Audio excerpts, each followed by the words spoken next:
Код курулуш компаниясынын колдоосу менен даярдалды. Оюндардын балдарга таасири. Көпчүлүк оюндан башың чыкпай койду го деген сөздү бала кезде жок дегенде бир жолу болсо да уксак керек. Ооба, чын эле оюн жашообуздун негизи болчу. Кээде ал үчүн күнөөлүү болуп да калчубуз. Бирок ошол оюндар биздин азыркы абалыбыздын калыптанышына кандай зор салым кошконун билбесек керек. Оюн бир гана кубанычтын булагы эмес, жашоого керектүү сапаттарды үйрөтүүнүн бир жолу болуп эсептелет. Балаңыз ойноп жаткан оюндар анын ички талабын билдирип, өздүк абалынан кабар берип турат. Андыктан ойноп атат деп жөн койбой, маал-маалы менен оюн процессине сырттан байкоо жүргүзүү керек.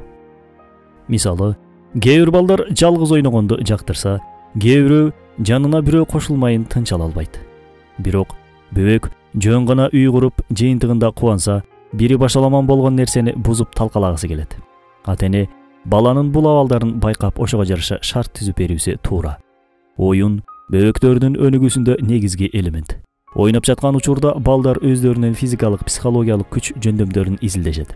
Абалга жараша эмоцияны башкарганды үйрөнүп, сөз байлыгын өстүрөт. Кээде балдар күтпөгөн жерден бир нерсе айтып же бир нерсени жасап таң калтырат. Каяктан үйрөнүп жатат бул деп күлүп калабыз.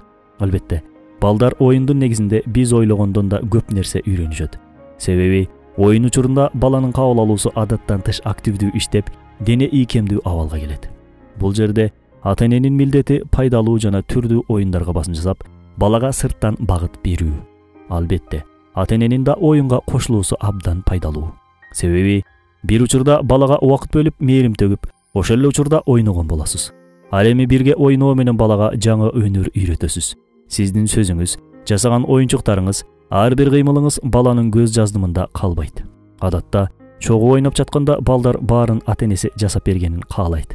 Үй куруп бер, сүрөт тартып бер деп келе берет. Бул учурда кантебиз? Баланы кагып койсок да болбойт. Эң жакшы жол баланы чогуу ойноого кызыктыруу. Мисалы, бир карандашты өзүңүз бирин балаңызга бериңиз да, кел коёндун кулагын сен, колдорун мен боёйн деп дароо бөлүштүрүп алсаңыз болот. Мындай ыкма баладагы баарын мен үчүн кылып берет деген сезимди акырындык менен жоготуп, бардык иште бир милдет алуу керектигин үйрөтөт. Оюндун ар түрдүүлүгү балага оң таасир берсе да, оюнчуктардын ашыкча көп ар түрдүү болуусу баланын көңүл буруу, ойду бир жерге топтоо жөндөмдүүлүктөрүн бузат. Учурда маалыматтардын көп жана иргелбеген ар түрдүүлүгү канчалык биздин эс тутумубузду начарлатып жатат. Бир нерсеге узак убакытка көңүл буруп, ой жүгүртө албай да калдык. Балдардын айланасындагы иргелбеген көп түрдүүлүк да аларга ушундай эле таасир берет. Айрым балдардын оюнчуктары бир бөлмө толтура болот. Уруксат бериңиз. Балаңыз өткөн жума алып берген оюнчукту толугу менен изилдеп, колдонгонду үйрөнүп, андан тажапта жетишсин. Дагы бир маанилүү эреже баланын оюнда эркин болуусу. Мисалы, кандай оюн ойногусу келет өзү тандасын. Эмне менен ойногусу келет, оюндун эрежесинен бири өзү ойлоп тапсын. Оюнда каалагандай каарман болсун. Кыскасы, болгондар эметин жөндөмүн ошол оюнга берсин. Оюнда ал чыгармачылыгын колдонот. Маселени чечүү, жол таап чыгуу ыкмаларын ойлоп табат. Негизгиси өз алдынча болууну, чечим чыгарууну эң алгач бала оюндардан улам үйрөнөт. Бала ар түрдүү оюн ойносо ошончолук ар тараптуу кызыктуу болот. Ата-энесинин да тынчын көп ала бербейт. Ал эми кайталанма оюн жалгыздык, көңүл буруунун жетишсиздиги баланы чыргоо, жөнү жок, тентектикке түртөт. Себеби балада энергия өтө көп. Алар сөзсүз бир нерсе менен алектенип турушу керек.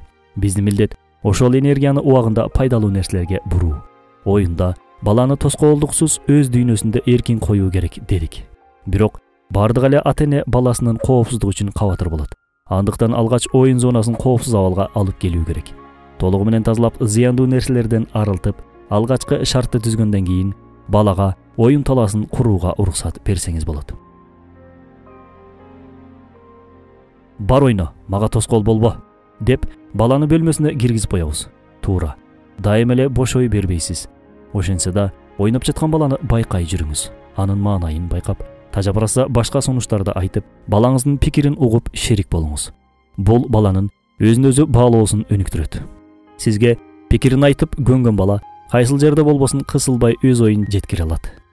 Себеби ага ишенимди эң жакын адамдары берип жатат. Ар бир бала уникалдуу жана кайталангыс. Ар биринин кемчилиги, артыкчылыгы бар. Ата-эне болсо аларды байкоо менен балдарына туура багыт бериши керек. Ал эми балаңыздын ойноп жаткан оюнуна көңүл буруу, балаңыздагы жөндөмдү, башкаларда болбогон артыкчылыктарды байкоого жардам берип, туура багытка салууңузду камсыздайт.